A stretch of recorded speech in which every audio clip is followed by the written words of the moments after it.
Everyone, welcome to my YouTube channel. I am Simran Sahani and आज हम पढ़ेंगे क्लास 12th की हिस्ट्री का चैप्टर 9 किंग्स एंड क्रॉनिकल्स।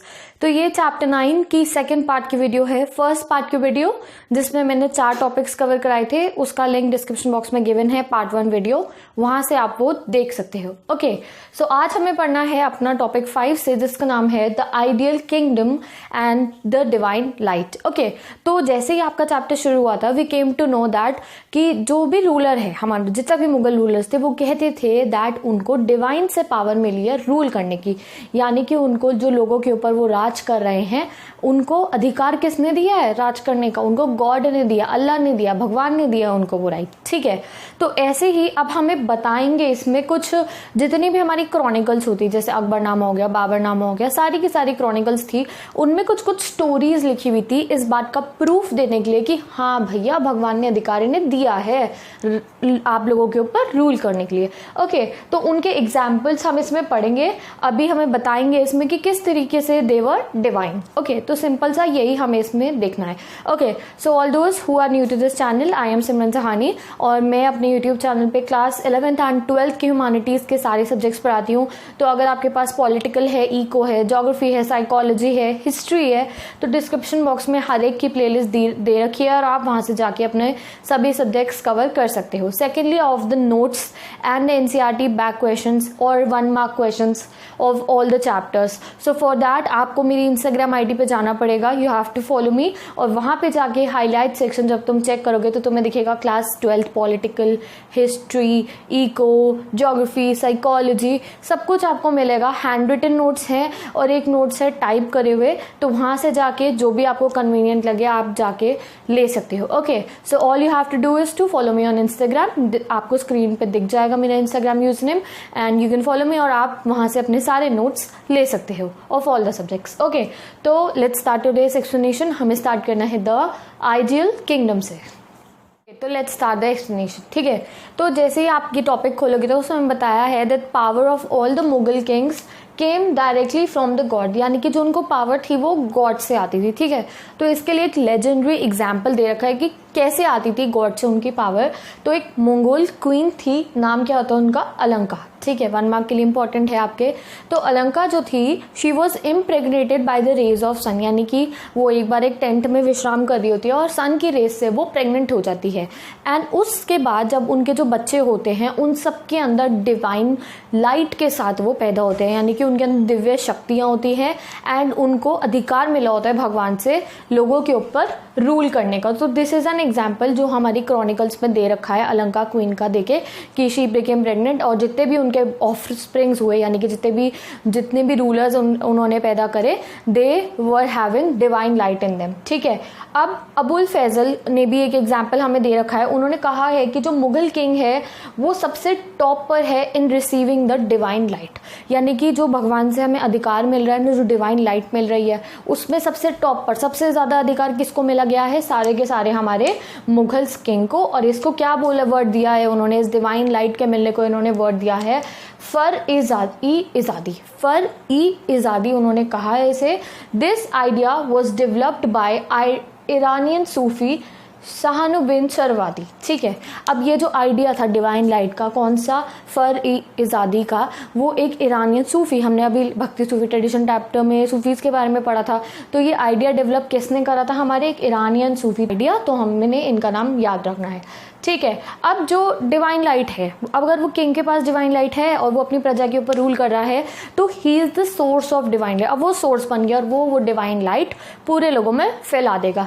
तो ठीक है, अब जितने भी मुगल आर्टिस्ट थे, वो जब क्रॉनिकल्स में पेंट करते थे फोटोज मुगल किंग्स की, तो वो उनको गॉड और डिवाइन टाइप दिखाने के लिए क्या करते थे? जैसे जीसस और होली मेरी, वर्जिन मेरी के फोटो के पास में हैलो बना होता है। What is a hello now?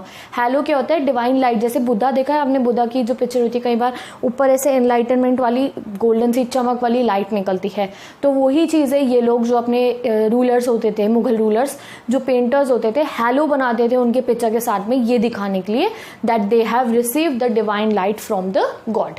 ठीक है, तो विद दिस हो गया हमारा complete ideal kingdom, the divine right. अब आ जाओ सेकंड पे, यूनिफाइंग फोर्स एब्सोल्यूट पीस। इसका नाम है क्या है, यूनिफाइंग फोर्स एब्सोल्यूट पीस। अब ये है इस टॉपिक में हमें ये पढ़ना है कि किस तरीके से जो राजा है वो सबको एकजुट करके रखता था। अब मुगल रूलर्स ऐसे टाइम में राज करते थे, इंडिया में राज करते थे, दे वर मुस्लिम्स, बट जो उनकी प्रजा थी वो हर एक धर्म की थी, जैना भी हो गए, हिंदू भी हो गए, ज़ोरास्ट्रियन भी हो गए, हर एक धर्म के उनके जो लोग थे उनकी प्रजा हर धर्म की थी। तो वो सबको यूनिफाई करके कैसे रखते थे, पीस कैसे बना के वो चलते थे, that we have to study in this topic. ठीक है, ओके तो इसमें हमें पढ़ना है about sulh-i-kul. What is sulh-i-kul मैं पहले ही आपको बता रही हूँ। सुल-ई-कुल एक वर्ड है जो जिसका लिटरल इंग्लिश मीनिंग क्या है, एब्सोल्यूट पीस। ये वर्ड किसने डराइव करा था, ये वर्ड अबुल फैजल ने बनाया था। एंड इसका मतलब ये है कि जो भी एम्परर है, जो भी राजा है, वो जितने भी प्रजा है उसके उनके बीच में एक पीसफुल सा एटमॉस्फेयर बना के रखेगा and he will ensure justice and peace. तो सबसे इंपॉर्टेंट सुल-ई-कुल का मतलब क्या है कि एब्सोल्यूट पीस को बनाए रखना, जस्टिस और पीस को मेंटेन करके रखने को ही एब्सोल्यूट पीस या फिर सुल-ई-कुल हम कह सकते हैं। अब सुल-ई-कुल का जो नोशन था इसमें क्या था, इसमें ये था that all religions and school of thought have freedom but on one condition, not to fight among each other and undermine the authority of the king। अब मैंने ये तुम्हें इंग्लिश में रीड करके इसलिए बताया बिकॉज ज़रूर इसकी डेफिनेशन आपको लिखने को आ सकती है, दैट डिफाइन सुल-ई-कुल। इसका मतलब ये है कि जो किंग है वो हर एक को उसका रिलीजन, जिस भी स्कूल ऑफ थॉट को, जिस भगवान को मानते हैं, वो जिस धर्म को मानते हैं, जिस भी चीज़ को वो मानते हैं, उसको प्रोपगेट करने की परमिशन दे रहा है। क्या है कि तुम लोग आपस में नहीं लड़ोगे, और सेकंड कंडीशन क्या है, दैट कभी भी तुम जो किंग है उसकी जो अथॉरिटी है उसके खिलाफ खड़े नहीं होगे। तुम्हें राजा के तो नीचे ही झुक कर रहना पड़ेगा, ऐसा नहीं राजा को अरे चल तू निकल अब हम अपना धर्म लेकर आएंगे, ऐसा नहीं करोगे। सेकेंडली आपस में भी लड़ाई नहीं करोगे। तो मतलब क्या हुआ, एब्सोल्यूट पीस बनाना। तो सुल-ई-कुल का मतलब यही था। डिराइव किसने करा था ये वर्ड, अबुल फैजल ने। ठीक है, अब जितना भी हमारा मुगल एम्पायर था उसमें Iranians, Turanians, Afghans, Rajput, Deccanese सब लोग मिलकर रह रहे थे under the notion of the absolute peace. अब जो अकबर थे ना वो सबसे ज्यादा डिस्क्रिमिनेशन हटाना चाहते थे फ्रॉम द कंट्री। ठीक है, तो उन्होंने जो दो बहुत ही ज़्यादा डिस्क्रिमिनेटरी टैक्सेस थे, पहला टैक्स था टैक्स ऑन पिलग्रिमेज, जो हमने जोधा अकबर मूवी में भी देखा था, वो हटा देते हैं उसको, कर लिखा गया था उसको। तो एक वो वाला जो टैक्स होता है वो हटा देते हैं। कौन सी ईयर के अंदर हटाते हैं, बहुत इंपॉर्टेंट है 1 मार्क क्वेश्चन के लिए। एज यू नो दैट अब की बार आपके बोर्ड के एग्जाम्स आएंगे उसमें काफ़ी ज़्यादा वेटेज होती है 1 मार्क क्वेश्चन की, और वो बहुत घुमा फिरा के पूछे होते हैं, बच्चे कंफ्यूज हो जाते हैं। तो directly when I am teaching the video go through them, मैं सबको बताती रहती हूँ 1 मार्क क्वेश्चन। लास्ट ईयर भी आए थे और आपकी बार भी आएंगे। तो 1563 में अबॉलिश कर देते हैं पिलग्रिमेज टैक्स कौन, अकबर, और 1564 में वो जिजिया कह सकते हो आप, जिजिया को अबॉलिश कर देते हैं। नो व्हाट इज जिजिया, मैंने भक्ति सूफी ट्रेडिशन में पहले भी एक आध चैप्टर में आपको बताया था। आप मुझे कमेंट करके हर बच्चा बताएगा दैट जिजिया कौन सा टैक्स है हमारा जिजिया। ठीक है, अब जो जिजिया टैक्स रिमूव है ना, देखो हमारी एनसीईआरटी में 1564 मेंशन है, बट अगर आप गूगल क्रोम पे सर्च करोगे तो कुछ और मेंशन है। तो आई वुड सजेस्ट दैट अभी तो तुम एनसीईआरटी के हिसाब से ही जाओ, या फिर एक बार जो आपकी क्लास टीचर होगी उनसे भी आप कंफर्म कर सकते हो। तो मैंने एनसीईआरटी के हिसाब से बताया 1564 डन। उसके बाद जो अकबर था उन्होंने क्या कहा कि सुल-ई-कुल को बिल्कुल ही प्रॉपरली उन्होंने कह दिया कि अब से जो उनका पूरा किंगडम है उसके अंदर सुल-ई-कुल का जो नोशन है वो सब लोग फॉलो करेंगे। ठीक है, और now come to the next topic 5.3 just sovereignty as a social contract. ठीक है, अब सोवरेनिटी मतलब क्या होता है, देखो जब ब्रिटिशर्स हमारे पे राज कर रहे थे we were not sovereign. Sovereign मतलब क्या है कि जो हम अपने डिसीजंस खुद नहीं ले सकते थे। इंडिया का कोई भी डिसीजन लेना है, ओलंपिक्स में जाना है या नहीं जाना है, कोई भी डिसीजन, एनीथिंग एग्जाम्पल दे रही हूँ, तो वो समय पे कौन लेता था, ब्रिटिशर्स लेते थे। ठीक है, अब तब मोनार्की होती है तो सोवरेन कौन होता है, हमारा किंग होता है sovereign. These are basic things जैसे तुम्हें पता होनी चाहिए। ठीक है, तो just sovereignty as a social contract ये है कि जो सोवरेन है उसने एक सोशल कॉन्ट्रैक्ट बना रखा था। I have explain social contract theory in chapter 4 also, कि यानी कि जो सब लोग हैं इकट्ठे रहेंगे। तो हमारे राजा ने बोल रखा था कि मैं 4 टाइप के प्रोटेक्शन हर एक इंसान को दूंगा जो मेरे किंगडम में रह रहे हैं। वो क्या थे हमारे, अबुल फैजल ने ही डिस्क्राइब करे हैं ये। प्रोटेक्शन ऑफ लाइफ यानी कि जान का प्रोटेक्शन, प्रोटेक्शन ऑफ प्रॉपर्टी माल लिखा है उसको, प्रोटेक्शन ऑफ ऑनर, यानी कि जो तुम्हारा जो ऑनर है, तुम्हारी जो इज्जत है, नमस उसको लिखा है, उसका protection. And protection of faith, यानी जिस पे भगवान में तुम फेथ रख रहे हो, और anything in which you keep faith, उसका मैं प्रोटेक्ट करूंगा, उसको लिखा है दिन। ठीक है, तो ये जो इसके मीनिंग लिखे हैं अकॉर्डिंग टू जो जैसे जान लिखा है, लाइफ का, प्रॉपर्टी का, माल, ये भी आपको याद करके रखना है, खाली इंग्लिश वर्ड नहीं याद करने हैं। ठीक है, और जो राजा का ये दिखाने के लिए कि राजा सोशल कॉन्ट्रैक्ट थ्योरी को फॉलो करता था, एब्सोल्यूट पीस मेंटेन करके रखता था, उसके लिए जो पेंटर्स होते थे वो सिंबल यूज करते थे ऑफ लायन एंड गोट, यानी कि लायन एंड गोट बिल्कुल पीसफुली साथ में बैठे हुए। अगर लायन गोट साथ में बैठेंगे, लायन तो खा जाएगा उसको नॉर्मली में, बट वीक और स्ट्रॉन्ग का रिलेशनशिप दिखाने के लिए लायन एंड गोट को इकट्ठा बिठाते थे। एक शाहजहां की थिंग, हाँ शाहजहां की फोटो बनी हुई है या औरंगजेब के आपके बुक में, तो उसमें उनके तख्त के नीचे लायन एंड गोट दिखा रखे हैं इकट्ठे बैठे हुए। दैट मीन्स दैट जो राजा है वो अपने जो सारी पुअर जनता है उनकी भी प्रॉपर केयर करता है। और कोर्ट सीन्स दिखा रखे हैं वही बादशाहनामा के अंदर, उसी के बारे में मैंने बताया, जो तख्त के नीचे गोट और जो हमारा लायन है उसको पीसफुली बैठे हुए दिखाया हुआ है। तो with this just sovereignty as a social contract भी कंप्लीट हो गया। Now we will study topic 6, capital and court. तो 6.1 टॉपिक है हमारा कैपिटल सिटीज में। हम पढ़ेंगे about the Mughal capital cities. जैसे अभी इंडिया की कैपिटल क्या है, दिल्ली, तो जब मुगल किंगडम था तब भी जो मुगल्स थे वो अपने कैपिटल रखते थे। एंड कैपिटल सिटी में सबसे ज़्यादा आप कह सकते हो वर्क होता था, कोर्ट वहाँ होती थी, और सारा का सारा जो काम धाम होता था वो ऑब्वियस किंग वहाँ रहता है तो वहीं पे होगा। ठीक है, और 15 आपकी बुक में बता रखे 16 और 17 सेंचुरी से जो कैपिटल्स थी वो बार बार चेंज होने लगे। अब हमारे इंडिया की कैपिटल क्या है, दिल्ली है, दिल्ली ही है बहुत टाइम से।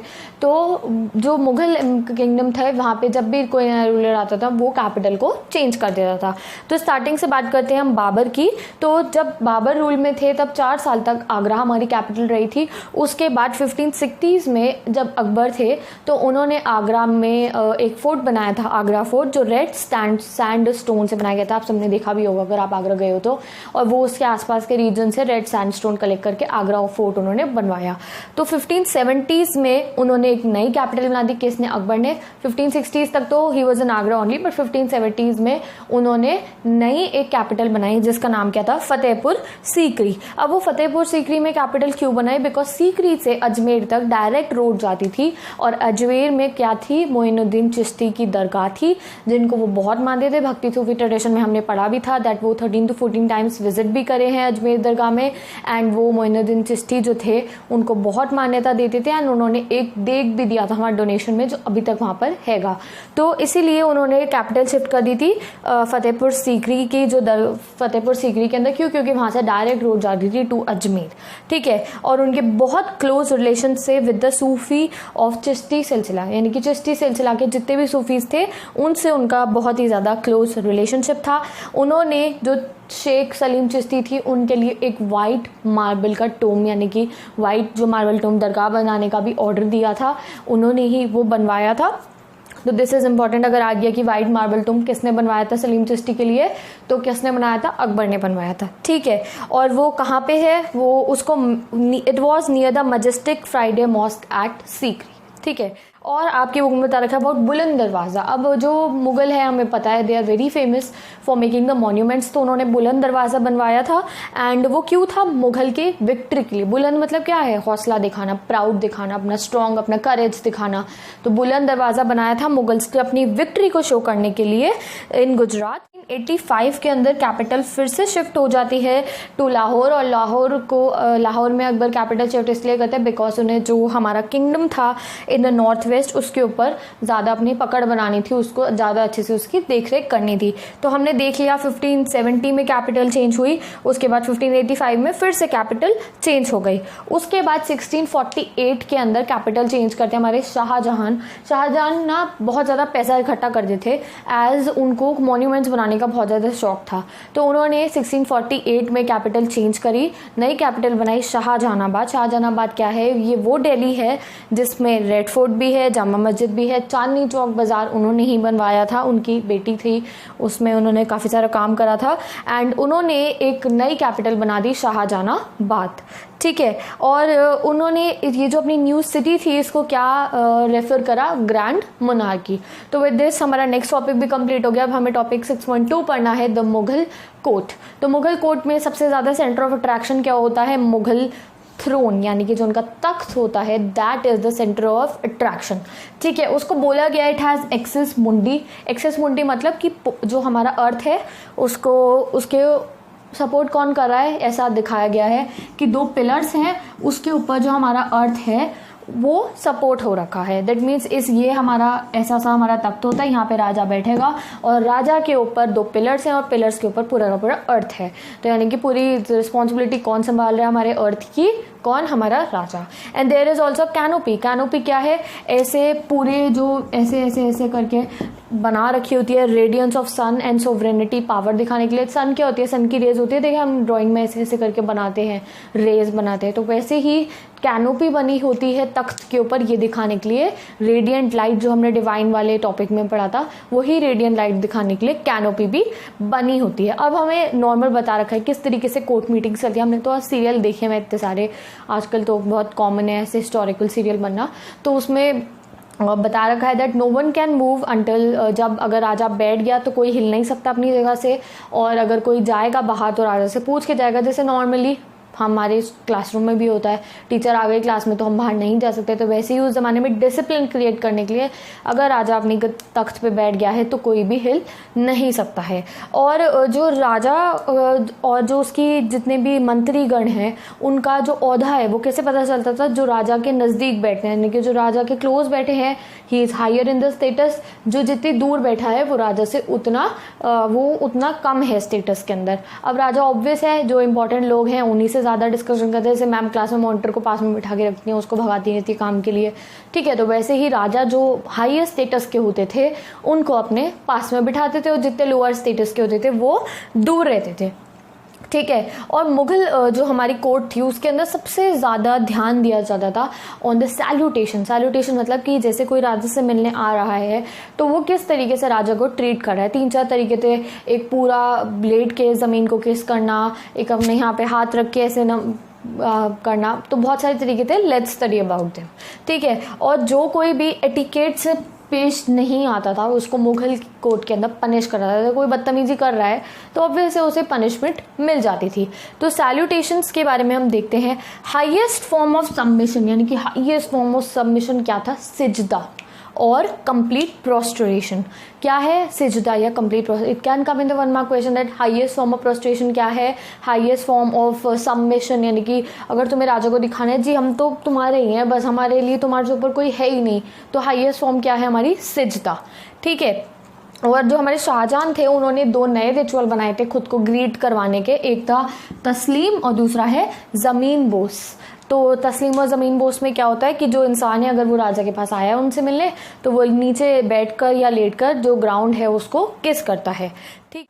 ओके, एंड जब भी कोई एम्बेसडर्स विश कर आते थे हमारे मुगल कोर्ट के अंदर, वैसे मतलब कि बाहर के देश से अगर कोई मिलने आ रहा है तो वो ग्रीट करते थे बाय बाउइंग, यानी कि झुककर या फिर किस कर कर, ठीक है। और एक पर्शियन कस्टम था जिसको फॉलो करा जाता था, वो क्या था, क्लास्पिंग हैंड इन चेस्ट, यानी कि ऐसे करके, और एक उनको सैल्यूटेशन करने का एक पर्शियन कस्टम था, वो भी ज़्यादा यूज़ करा जाता। अब एक इंसिडेंट बता रखा है बुक के अंदर थॉमस रो का, वो एक इंग्लिश एनवॉय थे ऑफ जेम्स 1, यानी कि जेम्स 1 के एनवॉय थे वो आते हैं मुगल कोर्ट के अंदर और वो बिल्कुल भी तमीज़ से पेश नहीं आते, यानी कि ना तो बाव करते हैं, ना किस करते हैं, और सैल्यूटेशन नहीं करते हैं, ग्रीट नहीं करते हैं राजा को, और सेकेंडली क्या कहते हैं, मेरे लिए चेयर लेके आ जाओ। तो उस समय पे जो पूरी मुगल कोर्ट होती है दे वर इन शॉक, बिकॉज मैंने आपको बताया कि किस तरीके से राजा को ग्रीट करा जाता था, तो सब शॉक में आ जाते हैं because he didn't greeted him. Okay, तो नाउ लास्ट टॉपिक बचा है बस इसका, स्केड्यूल ऑफ द किंग। इसमें हम पढ़ेंगे कि राजा पूरा दिन क्या करते थे और जब फेस्टिवल्स होते थे तो किस तरीके से हमारा राजघराने में क्या क्या होता था, ठीक है। तो स्केड्यूल क्या था, सबसे पहले वो उठते थे तो वो सनराइज से पहले उठते थे and he used to do the sunrise prayer, जो भी उनके धर्म के मुताबिक प्रेयर होती थी वो करते थे। एंड अपनी प्रेयर करने के बाद जो बैल्कनी होती थी वो उसमें आते थे, स्मॉल बैल्कनी के अंदर, to give a jharokha. What is jharokha, exam में आ सकता है। है, यानी कि नीचे सारा क्राउड इकट्ठा हुआ होता था। पीजेंट्स हो गए, क्राफ्ट पर्सन हो गए, वुमेन हो गई, मर्चेंट्स हो गए, सेलर्स हो गए और सोल्जर्स हो गए, वो सारी जो आम जनता है वो नीचे इकट्ठी होती थी और राजा घंटों घंटों आगे खड़ा होता था और उनसे क्राउड को अपनी दर्शन देता था। जैसे भगवान दर्शन देते हैं अपने आके, वैसे ही जैसे हम जाते हैं और दर्शन लेते हैं मंदिर में, I mean to say that, तो वैसे ही राजा जाता था और खड़ा हो जाता था बालकनी में और लोग उनको देखते थे और वो थोड़ी देर खड़े होकर वहाँ से चले जाते थे। तो ये एक जो रिचुअल था झरोका का या दर्शन देने का, ये अकबर ने बनाया था, मतलब इंट्रोड्यूस करा था। क्यों? इंपीरियल अथॉरिटी के अंदर फेथ जनरेट करने के लिए। हम मंदिर क्यों जाते हैं, हम किसी भी वर्शिप इंस्टीट्यूशन में क्यों जाते हैं, मस्जिद क्यों जाते हैं? क्यों? हमारा फेथ है, हम जाते हैं भगवान से मिलने, गॉड से मिलने के लिए हम जाते हैं। तो वैसे ही अकबर ने इंपीरियल इंस्टीट्यूशन को, राजा की अथॉरिटी को और ज़्यादा फेथ दिलाने के लिए लोगों को झरोके का इंट्रोडक्शन करा। ठीक है, अब दो हमारी इंपॉर्टेंट चीज़ों के बारे में बता रखा ऑफ द पब्लिक हॉल, जिसको कहा जाता है दीवान ए आम।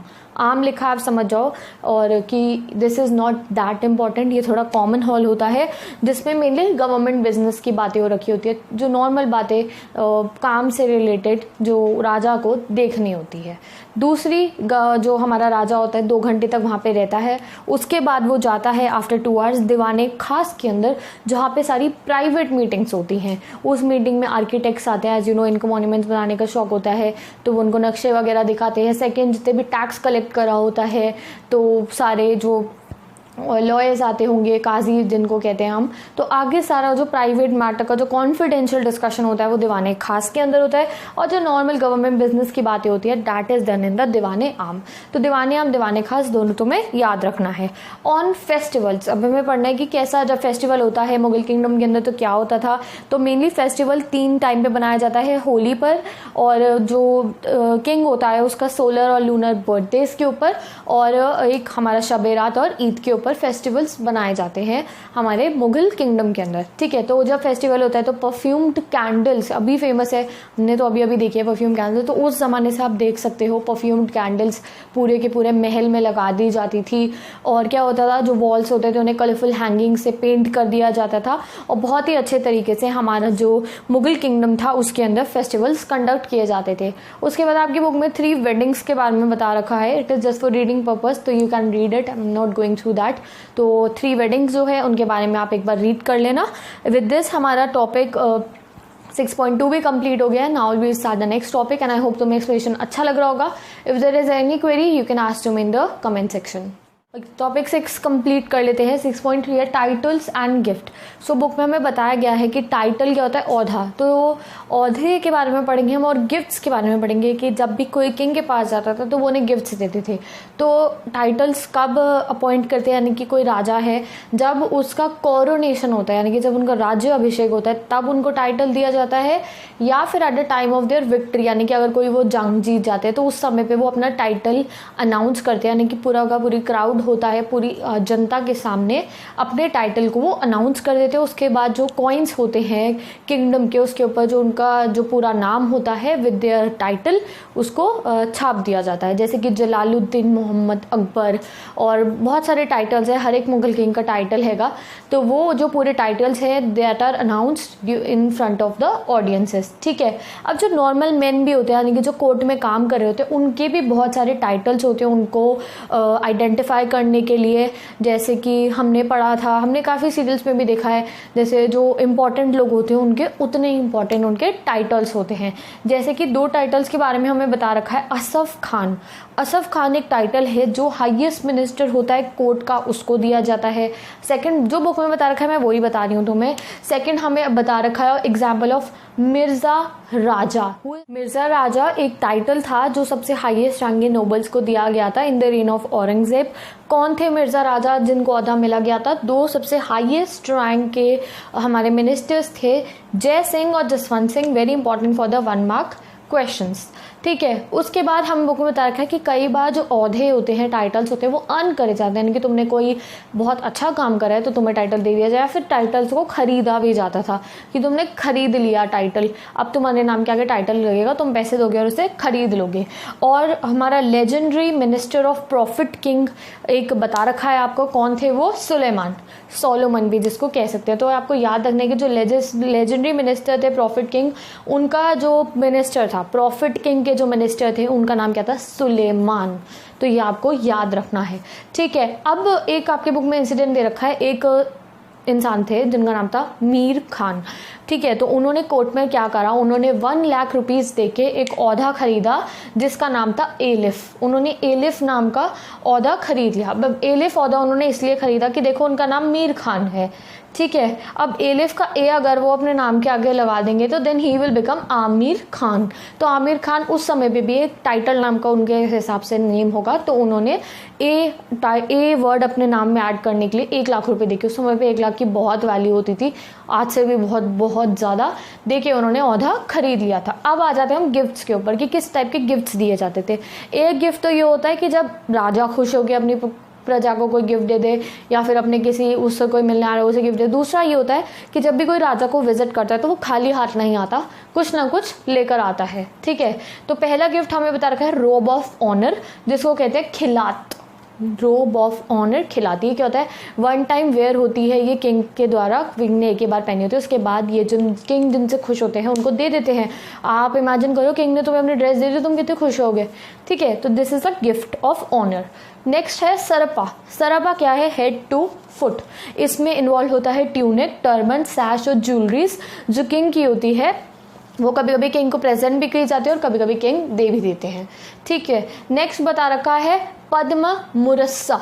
पद्म मुरस्सा वेरी इंपॉर्टेंट, ये एक लोटस होता है with jewels and it is given in very exceptional circumstances. तो कोई बहुत ही अलग सा कोई इंसिडेंट हो गया, उस समय पे इसको गिफ्ट किया जाता है। तो ये गिफ्ट्स को तुम याद है, जैसे आजकल हम गिफ्ट्स में जो चीज़ें देते हैं तो वैसे ही उस समय भी ये चीज़ें गिफ्ट्स में दी जाती थी। अब बता रखा है अगर कोई कोर्टियर आया है, यानी कि जो कोर्ट में काम करने वाला, कोई मंत्री आया है, कोई ट्रैवलर आया है, कोई भी अगर कोर्ट के अंदर आया है तो वो विदाउट मनी कोर्ट के अंदर नहीं आएगा किंग के सामने। अगर कोई small amount of money king को दे रहा है तो दैट इज नोन एज नज़र, और अगर कोई ज़्यादा अमाउंट ऑफ मनी दे रहा है तो दैट इज नोन एज पेशकश। क्या कहते हैं? पेशकश। तो नज़र और पेशकश आपको याद रखना है। अब we have to talk about diplomatic relation. What is diplomatic relation? हम जाते हैं, जैसे हमारे यहाँ के डिप्लोमेट्स जाते हैं, अमेरिका जाते हैं, यूएसए जाते हैं, सेम लंदन जाते हैं, तो डिप्लोमेटिक रिलेशन आपको पता है क्या होते हैं। तो उस ज़माने में भी अफगान से लोग आ रहे थे, यूरोप से ट्रैवलर्स आ रहे थे। जब डिप्लोमेट्स आते थे तो उनको भी कुछ ना कुछ अपने साथ लेकर आना पड़ता था। जैसे हमने पढ़ा था इब्न बतूता ने दिए थे काफ़ी सारे हॉर्सेज और इतना कुछ पैसा दिया था as a gift to his king, ठीक है। तो इसी तरीके से बहुत कॉमन था गिफ्ट देना। और गिफ्ट देने का मतलब कैसा थोड़ी राजा लालची है, उसे गिफ्ट की ज़रूरत है। ऑनर और रिस्पेक्ट दिखाने के लिए जब तुम किसी के घर जाते हो तुम चॉकलेट्स लेके जाते हो, क्यों? उसको रिस्पेक्ट देने के लिए। ऐसा थोड़ी तुम्हारी चॉकलेट का भूखा बैठाएगा। तो ऑनर और रिस्पेक्ट देने के लिए गिफ्ट्स दिए जाते थे, ठीक है। अब वो जो थॉमस रो थे ना जिन्होंने चेयर मांगी थी, वही उनके बारे में एक और चीज़ बता रखी है कि एक बार उन्होंने क्या करा, उन्होंने असफ खान जो थे, असफ खान हमने यहाँ पढ़ा था जो हाईएस्ट मिनिस्टर थे कोर्ट के, उनको एक रिंग प्रेजेंट करी थी, ठीक है। तो असफ खान ने सड़ के वो रिंग वापस कर दी थी। क्यों कर दी थी? क्योंकि वो रिंग की वैल्यू बहुत कम थी, इट वॉज ओनली 400 रुपीज़। तो बेचारे बड़े थॉमस रो डिसअपॉइंट हो गए, भैया मैंने तो रिंग दी, उन्होंने वापस कर दी, ठीक है। तो this is the titles and gift topic. अब ये भी कंप्लीट हो गया। आप पढ़ेंगे इंपीरियल हाउस होल्ड के बारे में, तो ये बहुत आसान होगा तुम्हारे लिए, क्योंकि हमने इतने सारे सीरियल्स देखे हैं ना, वो में हरम वगैरह दिखाते रहते हैं कैसे वहाँ पे अंदर सब कुछ चलता है। इंपीरियल हाउस होल्ड यानी कि राजा के घर के अंदर क्या चलता होगा, तो वो सब हमें पढ़ना है in the imperial house hold. Let's start. 7 start करते हैं जिसका नाम है द इम्पीरियल हाउस होल्ड। इसमें हम जो मुगल एम्पायर है उसके घर के बारे में पढ़ेंगे बेसिकली, जैसे कि जो राजा है उनके जो घर वाले हैं वो किस तरीके से रहते थे और कहाँ रहते थे। ओके, तो मैंने आपको बता दिया है they used to live in harem. उनका जो डोमेस्टिक वर्ल्ड था यानी कि जो उनकी घरेलू ज़िंदगी थी उसको हरम कहा जाता था। और हरम एक पर्शियन वर्ड से लिया गया है जिसका मतलब होता है सेक्रेड। ओके, और कौन कौन रहता था घर के अंदर, पहले ये बात करते हैं। तो एम्परर की वाइफ, उनकी कॉन्क्यूबाइंस होती है मिस्ट्रेस जो होती हैं, उनकी मिस्ट्रेसेस रहती थी, उनके रिलेटिव्स दूर के और पास के दोनों, जैसे कि आंट हो गई, ग्रैंड चिल्ड्रन हो गए, ग्रैंड डॉटर्स हो गई, कुछ भी आप मान सकते हो। स्लेव्स रहते थे एंड उनके जो फीमेल सर्वेंट्स होती थी वो हरम में रहते थे। मोस्टली मुगल एम्पायर में पॉलीगैमी प्रैक्टिस करी जाती थी। पॉलीगैमी मतलब कि राजा की एक से ज़्यादा बीवियाँ होंगी, कईयों की तो बहुत बहुत ज़्यादा भी होती थी। ठीक है, अब जो मैरिज थी एक बहुत ही अच्छा प्रपोजल था टू स्ट्रॉन्ग और strengthen the relationship between the two kingdom. जैसे कि हमने जो अकबर में देखा था कि शादी क्यों की गई थी, तो strengthen the relationship between the Rajput and the Mughals. तो एक शादी एक ऐसा ही तरीका था कि अगर कोई वॉर हो रही है, शादी हो जाएगी, वॉर ख़त्म हो जाएगा, रिलेशनशिप स्ट्रेंथ हो जाएगा। तो राजपूत और मुगल दोनों ही शादी को एक ऐसा लिंक समझते थे to strengthen the relationship in the kingdoms. ठीक है, तो मुगल जो थे वो वास्ट किनशिप उन्होंने डेवलप कर ली थी थ्रू मैरिजेस, यानी कि ऐसी मैरिजेस करा के उन्होंने काफ़ी सारे राज्य जो थे वो अपनी किनशिप के अंडर में ले लिए थे। अब लेट्स स्टडी दैट जो वुमेन्स होती थी, जो वाइफ होती थी, अब मैंने बताया तो मैं बहुत सारी वाइफ होती थी, 100 भी होती थी कईयों की, तो वो कैसे मैनेज करते होंगे, क्या उनके औहदे होते थे, टाइटल्स, रैंक्स होती थी, वो लेट्स स्टडी। तो जो रॉयल फैमिली को बिलोंग करती थी वाइफ्स, यानी कि जो रॉयल फैमिली से आती थी उनको कहते हैं बेगम। एंड सेकेंड जो नॉर्मल फैमिली, लोकल फैमिली से आती हैं, जो रॉयल नहीं होती हैं, उनको कहते हैं आघाज। और जो होती हैं कॉन्क्यूबाइंस, यानी कि जो राजा की मिस्ट्रेसेस होती हैं, उन्हें कहती हैं अगच्छा। ठीक है, तो बेगम्स, आघाज एंड अगच्छा। तो सबसे हायर रैंक की कौन है? बेगम्स, फिर आघाज, फिर अगच्छा। ठीक है, इनको मंथली अलाउंस मिलता है। मंथली अलाउंस मतलब क्या है? अब बेगम है, कोई भी वाइफ है राजा की, उनको पॉकेट मनी तो चाहिए, अपनी खर्चा तो चाहिए अपना काम वाम करने के लिए, या जो भी उन्हें कुछ खरीदना है अपने लिए, तो उसके लिए उन्हें मंथली अलाउंस मिलता था according to their rank.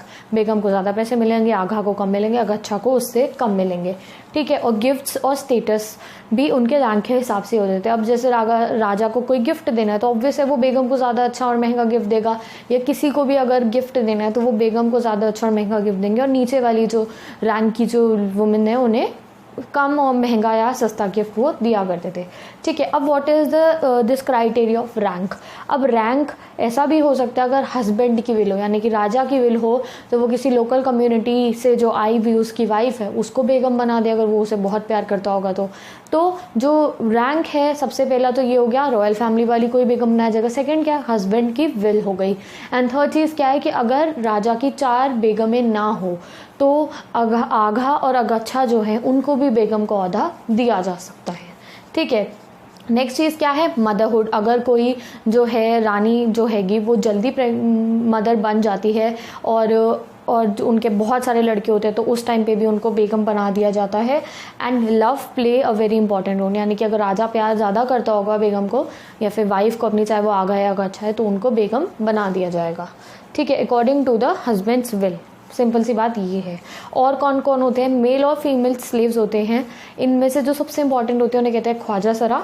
They act as a guard also, ये गार्ड की तरह भी काम करते हैं, सर्वेंट की तरह काम भी करते हैं, और वुमेन के एजेंट्स भी बनते हैं। वो हमने देखा है सीरियल्स पे, कॉन्स्पिरेसी वुमेन वगैरह करती रहती है, तो इनके जो गार्ड्स हैं आपस में जाके कॉन्स्पिरेसी भी करते रहते हैं, एजेंट बन जाते हैं इनके। ठीक है, अब जब नूरजहान कौन थी? जहांगीर की जो बेगम थी नूरजहान, उनके बाद से जो ये वुमेन थी, उनके बाद से हरम में जितनी भी वुमेन थी, बेगम हो गई, आग हो गई, अच्छा हो गई, डॉटर्स हो गई, प्रिंसेसेस हो गई, उन सबको भी सैलरी या फिर आप कह सकते हो फाइनेंशियल एड मिलने लग गए, उनको भी खर्चा मिलने लग गया अपना अकॉर्डिंग टू देयर रैंक्स। ठीक है, अब हमें बता रखा है अबाउट शाहजहां डॉटर। शाहजहां की 2 बेटियां थी, जहानरा और रोशनरा। ये दोनों को बहुत ज़्यादा, जो शाहजहां थे वो उन्हें बहुत ज़्यादा पैसे देते थे, बहुत ज़्यादा फाइनेंशियल मिलता था इनको सपोर्ट। इनको जो सैलरी मिलती थी that was greater than the salary of the सूबेदार्स कह सकते हो, या फिर आप मनसबदार की जो सैलरी होती है उससे भी ज़्यादा उनको सैलरी मिलती थी। ठीक है, और जो जहानरा थी उनको जो सूरत ट्रेड पोर्ट था, शी वॉज, उन्होंने आर्किटेक्चरल वर्क भी कराया था चांदनी चौक में, अभी हम पढ़ेंगे। तो जो जहानरा थी उनको वहाँ से भी पैसे आते थे। कहाँ से? जो सूरत जो उनका ट्रेड पोर्ट था वहाँ से भी आते थे। और नेक्स्ट चीज़ क्या है? जो चांदनी चौक का बाज़ार है उसमें जो डबल स्टोरीड बिल्डिंग है, जो गार्डन है, उसका जो डेवलपमेंटल प्लान है उसमें काफ़ी सारा मदद करी थी हमारी जहानरा में, तो उनको वहाँ से भी पैसे मिलते थे। ठीक है, अब हुमायूं नामा। अब हमें इनके ये घर की कहानी के बारे बारे में कैसे पता चला? वी गॉट टू नो बहुत सारे इन्फॉर्मेशन फ्रॉम द हुमायूंनामा। हुमायूंनामा किसने लिखी थी? हुमायूंनामा लिखी थी गुलबदन बेगम ने, जो बाबर की बेटी हैं और हुमायूं की सिस्टर हैं, उन्होंने लिखी थी। और उन्होंने बहुत ही तरीके से हुमायूंनामा को लिखा था। ऐसा नहीं कि बस किंग की प्रेस करते रहे, सब अच्छाइयाँ ही लिखते रहे, सब बड़ाई करते रहे उनकी, नहीं, उन्होंने असलियत दिखाई थी। कॉन्फ्लिक्ट, जैसे कि ये रानियों के बीच में लड़ाई हो रही है या डॉटर्स के बीच में लड़ाई हो रही है, कुछ भी, हर एक कॉन्फ्लिक्ट्स हो गई, लड़ाई हो गई, everything reality she wrote in the Humayunnama. और उन्होंने मीडिएटर रोल भी दिखाया एल्डर्स का, यानी कि जो घर के बड़े होते थे, वो जब लड़ाई होती थी तो वो कैसे मीडिएट करते थे लड़ाई को सॉल्व करने के लिए, सब कुछ हुमायूंनामा के अंदर गुलबदन बेगम ने शो करा था। तो विद दिस चैप्टर हमारा टॉपिक 7 कंप्लीट हो गया और टॉपिक 8 स्टार्ट करना है, इंपीरियल ऑफिशियल।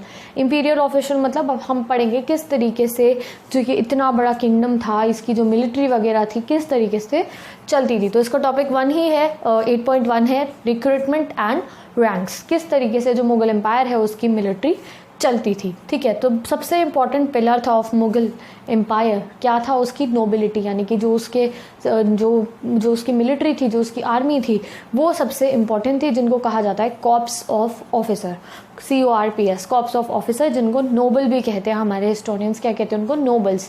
आर्मी के लोग हो गए, जो कोर्ट के इंपॉर्टेंट लोग हो गए, जो को पूरा का पूरा इंपीरियल स्ट्रक्चर संभाल, जैसे हमारे सरकार में, सेंट्रल गवर्नमेंट में इतने सारे लोग हैं, फाइनेंस मिनिस्टर हो गए, हमारे काउंसिल ऑफ मिनिस्टर्स हो गए, इसी तरीके से, और हमारे जनरल भी होते हैं मिलिट्री के।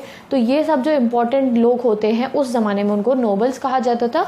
And they were given ranks and their holdings.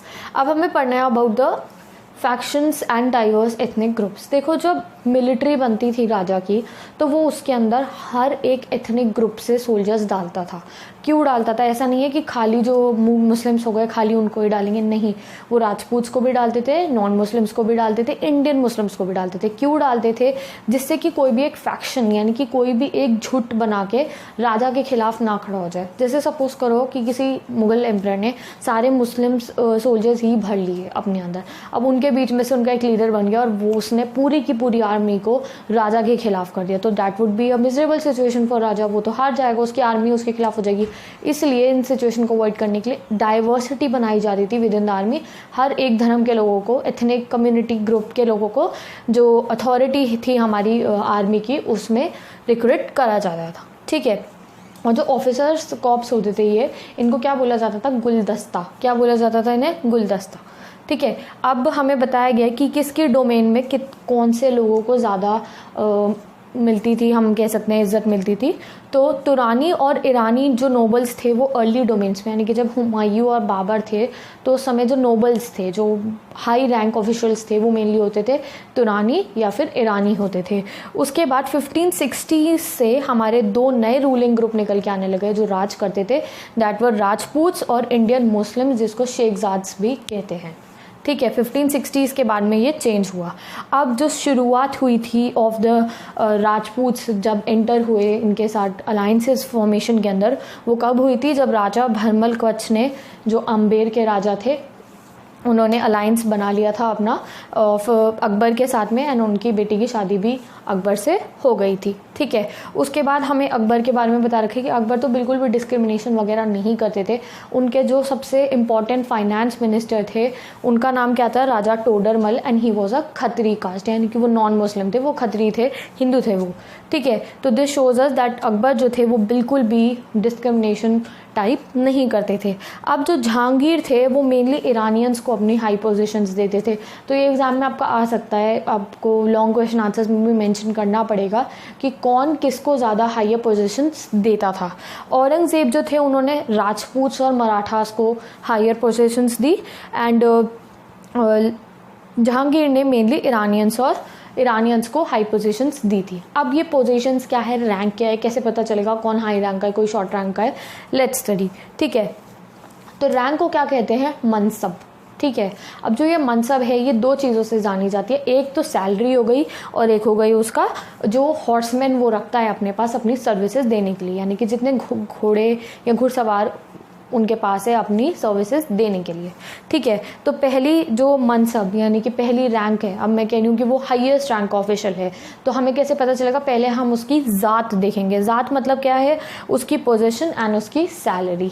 And second चीज़ क्या होती है? सवर। सवर क्या है? वही जो मैंने आपको बताया, number of horseman required to maintain the service, यानी कि वो जो हाईएस्ट रैंक ऑफिशियल है उसके पास कितने घुड़सवार हैं। और ज़ात मतलब क्या है? उसकी पोजीशन क्या है। और एक और वर्ड दे रखा है मनसबर। मनसबर, that is the meaning of salary. Salary को क्या कहते हैं? मनसबर। वैसे ही जैसे मैंने तुम्हें यहाँ बताया था कि जो शाहजहां की बेटियां थी, जहांआरा और रोशनरा, उनकी मनसबर यानी कि जो उनकी सैलरी थी वो बहुत ज़्यादा हुआ करती थी। तो अगर किसी ऑफिशियल की, किसी नोबल की रैंक पता करनी है तो पहले उसकी ज़ात देखेंगे, फिर उसकी मनसबर देखेंगे एंड फिर सवर देखेंगे, यानी कि पहले पोजीशन, फिर सैलरी, फिर कितने हॉर्सेस उनके पास हैंगे। इन चीज़ों को देख के हम पता लगाते हैं कि उसकी जो रैंक है वो कितनी हाई पोस्ट का ऑफिसर हैगा। ठीक है, अब हमें we have to study about the military commanders. तो मिलिट्री कमांडर्स के लिए बहुत इंपॉर्टेंट होता था, उन्हें कैवलरी सर्विसेज सिखाई जाती थी और उन्हें ट्रेन करा जाता था युद्ध के अंदर। यानी कि ऑब्वियस है उनको कैवलरी मतलब क्या होता है? उन्हें घोड़ा चलाना आना चाहिए और उन्हें जंग लड़नी आनी चाहिए। सुपीरियर हॉर्सेस जो होते हैं, यानी वो घोड़े जो बहुत तेज़ होते हैं, उनके ऊपर इंपीरियल दाग लगा दिया जाता था, यानी मुहर लगा दी जाती थी गर्म लोहा वगैरह करके, जिससे कि पता रहे कि ये बढ़िया वाले घोड़े हैं, इनको मोस्ट इंपॉर्टेंट टाइम्स में यूज़ किया जाता था। अब जो एम्परर है, राजा जो है, जो हाई रैंक के ऑफिशियल है, खुद उनको चेक करता था, उनकी रिपोर्ट राजा खुद लेता था। और जो लोअर रैंक के ऑफिशियल्स होते थे उनकी रिपोर्ट ऑब्वियस कौन लेता होगा? जो उनसे ऊपर वाले होते थे वो उनकी रिपोर्ट लिया करते थे। अब दो इंपॉर्टेंट ऑफिसर्स के बारे में बता रखा है हमें, दीवान ए आला, ही इज़ फाइनेंस मिनिस्टर। दूसरा क्या है? सादर उस सदर। ठीक है, ये आपकी बुक में लिखे हुए हैं, मेरे इंस्टाग्राम नोट्स में भी सब कुछ मेंशन है। मैं शॉर्ट क्वेश्चन आंसर्स भी बनाऊंगी, उसमें भी लिखा हुआ है, तो आपको ये बहुत अच्छे से याद करना है फॉर द 1 मार्कर्स। चैप्टर बहुत ज़्यादा लेंदी है, टॉपिक्स तो 10 ही है इसमें, बट जो समझाने का मैटर है वो बहुत ज़्यादा है।